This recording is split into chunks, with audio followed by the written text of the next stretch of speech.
So our next speaker is Libi Carr, who is the Charter Officer. Most of us know Libi, hard to forget Libi. So we want to move on. Libby's going to talk to us about a very, very successful session that was held earlier in the month celebrating women in construction. So Libby, can you please come up and present? Thank you. Thank you. Alrighty. Good evening. How are you? So you've seen a few photos. I'm going to talk to you about our very first Women in Construction event, which was held on the 8th of March, International Women's Day. No coincidence that we chose that day. We've got another event coming up. I'll talk to you about that in a minute. So we had an overwhelming response to the initiative of a Women in Construction event, Champions of Safety event. We didn't have to advertise. We were booked out straight away. And one of the reasons that we were so successful is we'd like to say an absolute thank you to our sponsors, some of whom are in the room here tonight. Thank you for what you did. You made it possible for us. So we think we've clearly tapped into a need in the industry for women to be able to come together. And our plan was for one event with 60 women maximum. We're now running 2 events with over 250 women attending, and we could run more. So this is our vision for women in the industry: confidence, connection, change, trying to encapsulate things. Strong women in construction that support each other, cheer each other on, share our successes, overcome our challenges, and we're part of the construction industry, and we're not alone, and we inspire women to be the best that they can be. We're proud of who we are, and we're proud of what we bring to the industry. So what did we do with half a day? Well, you've got to have a bit of inspiration. We wanted a day that was inspiring. Sarah O'Connell from Triax, if you ever have an opportunity to hear Sarah speak, grab it. She's absolutely brilliant. Her 15 minutes of inspiration were absolutely that. We brought in 3 speakers from the industry, and they talked about thriving and surviving in traditional male industries, and I'll just share a wee bit of what they said. So young TJ, whom you saw a photo of earlier with the microphone in her hand, she shared that one of her strategies for thriving and surviving in the workplace is that when she gets asked out on a date, she gives the person concerned her dad's phone number. So that is one of her strategies for thriving and surviving. Polly I have no doubt that as TJ goes on, she will develop some different strategies. Polly, who works at the Port of Lyttelton and was the first woman on the wharf there, shared with us one of her experiences, and that was that she watched men with lesser service and less experience than her be promoted to full-time positions, and she was told, Polly, if you'd baked us scones, you would have got a full-time job sooner. So there's some things that came out of the day. We had a panel discussion with 5 women across all areas of the industry. It was absolutely fantastic to have them from right across the industry, senior to beginning in the industry. We had the opportunity to have Nicole Rosie, the CEO of Worksafe, speak as the last speaker of the day, and we're pretty pleased to be able to welcome Michelle Kernahan as our speaker for the second event, who happens to be the new CEO of Fletcher's.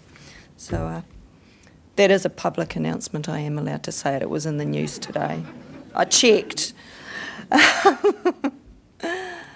what did we talk about? Well, we workshopped the opportunities. We talked about the challenges that we face in construction, and what can we do? What can we do individually? What can we do on site? What can we do within the industry? What can we do within a government level? And what can we do within society to build and improve on the opportunities and to face the challenges? And one of the things that we've noted as we start analysing the really rich body of data that we've got from just one event is that the things that women identify as the positives are also the things that we identify as the challenges. And an example of that is that we identify communication as a challenge as women in the industry.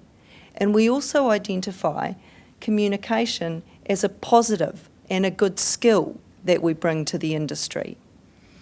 So the link between the challenges and the opportunities is really pause for thought, because the suggestion there is that we've got a lot of work to do to recognise and support the different skill sets that a wide variety of different people bring to the industry.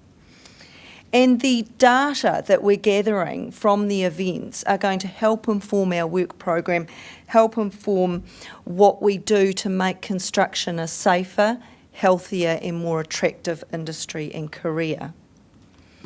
So, I had 5 minutes, so this is a whistle-stop tour. I might even get time for a question, Craig, if I'm lucky. So these are the emerging themes so far. Accessing leadership roles can be challenging for women. We've identified that. In 5 minutes we can't go into the whole data, so we're just giving you some things to think about that's come through and come out of this. Transparency around pay equity is an issue. Now, transparency throughout the whole industry around pay equity is an issue. We know that. We suspect that there is a lack of transparency around pay equity for women and men in the industry in the same roles. But because there isn't transparency around pay equity as a whole in the industry, we've got some work to do there. So one of the things that women said is, look, we need mentoring programs to bring us through into accessing those leadership roles. There is increased female representation at all levels of the industry, but we do remain underrepresented. You go onto any construction site or you go into pretty much any workplace and it's fairly obvious to see that within the industry. We're there, but we're not there as much as we need to be. And respect takes longer to achieve. And I just wanted to talk a little bit about that, because people often say that respect is earned, and that is very, very true. And respect is much easier to earn when you fit in from the beginning, when you are part of the norm and you are part of the group.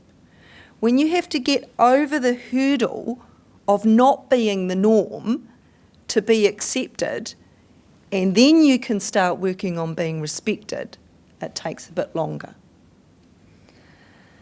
So the last thing that came out, and it was pretty interesting where we went there with the event and the discussion that we had, and we talked about society, and we talked about what are the things that we want young people coming through to know. And we talked about teaching our children that gender is not a barrier, and we've come a long way in that. But we've still got a lot of work to do to teach our children that you can be, I don't want to say be whatever you want to be, because not everyone can be a rocket scientist, you know, and not everyone can be a rock star, which is what I wanted to be, but there you go. This is as good as it gets. So teaching our children that, you know, you walk into the warehouse and there's a lesson that gender is still a barrier.